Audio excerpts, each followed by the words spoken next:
మేఘ సందేశం మహాసంఘం ఎపిసోడ్లో ఇక శ్రీరామనవమి ఉత్సవాల సందర్భంగా రఘురామ్, జానకి, గగన్, ఇక శారద, అపూర్వ వాళ్ళ ఫ్యామిలీని మొత్తం కూడా పిలుస్తారు.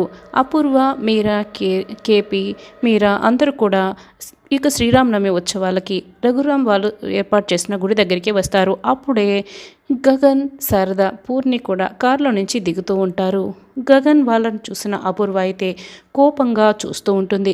ఏంటన్నయ్య గారు, మీరు వాళ్ళని పిలిచారు, వాళ్ళు వస్తే మా ఫ్యామిలీ రాదని మీకు తెలుసు కదా, ఆ ఫ్యామిలీకి మా ఫ్యామిలీకి పచ్చిగడ్డ వేస్తే బగ్గుమంటుందని కూడా మీకు తెలుసు కదా, వాళ్ళు వచ్చారు కాబట్టే నేను ఈ గుళ్ళో ఒక క్షణం కూడా ఉండను, మేము ఇటు నుంచిటే వెళ్ళిపోతాం, లేదంటే వాళ్ళని ఇక్కడి నుంచి పంపించేసేయండి అని అపూర్వ కోపంగా చెప్తూ ఉంటుంది. అప్పుడే కారు దిగుతున్న గగన్ ఆ మాటలన్నీ వింటాడు. చూసావు కదమ్మా, అందుకే నేను రానని చెప్పాను, నువ్వే బలవంతంగా తీసుకొచ్చావు అని శారదని ఇక కోప్పడుతూ ఉంటాడు. అపూర్వ మాటలకి ఇక రఘురామ్కి కోపం వస్తుంది. జానకి, ఇది శ్రీరామనవమి ఉత్సవాలు, ఇక్కడ శత్రువులు అంటూ ఎవరు కూడా ఉండరు, అందరూ కలిసికట్టుగా శ్రీరామనవమి ఉత్సవాలని జరుపుకొని తీరాల్సిందే. ఇక్కడికి వచ్చిన వాళ్ళు ఎక్కడికి కూడా వెనుతిరిగి వెళ్ళాల్సిన అవసరం లేదు, వెళ్ళకూడదు కూడా, ఇది నా నిర్ణయం. గగన్ వాళ్ళని లోపలికి తీసుకురా జానకి అని రఘురామ్ అంటాడు. ఇక జానకి అయితే రండి అని శారద దగ్గరికి వచ్చి వాళ్ళని ఆహ్వానిస్తూ ఉంటుంది. వాళ్ళని లోపలికి తీసుకువెళ్తుంది. అపూర్వ అయితే ఇంకేం మాట్లాడుకుంటా కోపంగా చూస్తూ ఉంటుంది. భూమి అయితే ఒక మంచి డ్రెస్ వేసుకొని అక్కడికి పట్టుపంచుతో వచ్చిన గగన్ని చూసి చాలా సంతోషపడుతూ మురిసిపోతూ ఉంటుంది. ఇక కృష్ణప్రసాద్ అయితే శారద చేపట్టుకొని నీతో మాట్లాడాలి శారద అని లాక్కు వెళ్తూ ఉంటాడు. అయ్యో ఆగండి, మెల్లగా అండి అని శారద అంటూ ఉంటుంది. అప్పుడే ఒక కుర్రాడు వాళ్ళకి అడ్డుగా వస్తాడు. ఏంట్రా, చూసుకోవాలి కదా అని కృష్ణప్రసాద్ వాడిని అరుస్తూ ఉంటాడు. శారద చేపట్టుకున్నాను అనుకుని పక్కనున్న మీరా చేపట్టుకొని లాక్కుని తీసుకువెళ్తూ ఉన్నారు.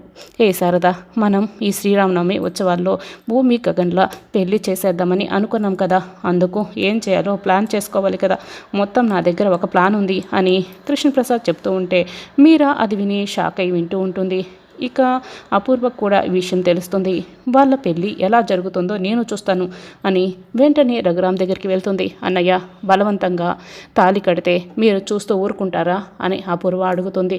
ఎవరు పెళ్ళైనా సరే వాళ్ళ ఇష్టాలతోనే జరగాలి, అలా బలవంతంగా తాళి కడితే ఊరు పెద్దగా నేను చూస్తూ ఎలా ఊరుకుంటాను, అది కూడా నా సమక్షంలో అలా జరిగితే నేను అసలు వాళ్ళకి తప్పకుండా శిక్ష వేస్తాను, అసలు ఆ పెళ్ళి నేను జరగనివ్వను అని రఘురామ్ అంటాడు. ఇక రామలక్ష్మి, శౌర్య ఇద్దరు కూడా ఒకరికొకరు రంగులు పూసుకుంటూ చాలా ప్రేమగా ఒకరినొకరు చూసుకుంటూ ఉంటారు. అప్పుడే భూమి పరిగెత్తుకొని గగన్ దగ్గరికి వస్తుంది.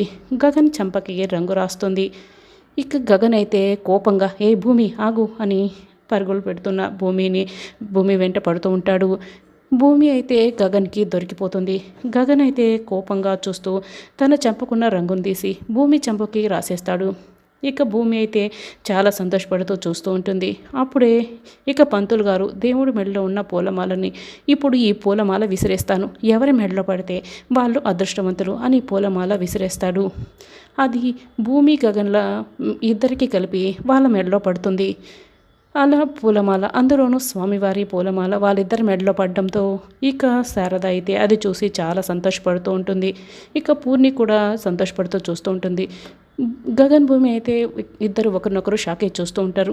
భూమి గగనన్నకే దక్కాలి అని బాధగా వాళ్ళిద్దరిని చూస్తూ ఉంటాడు. అపూర్వ అయితే కోపంగా రగిలిపోతూ వాళ్ళని చూస్తూ ఉంటుంది. నక్షత్ర కూడా కోపంగా రగిలిపోతూ వాళ్ళని చూస్తూ ఉంటుంది.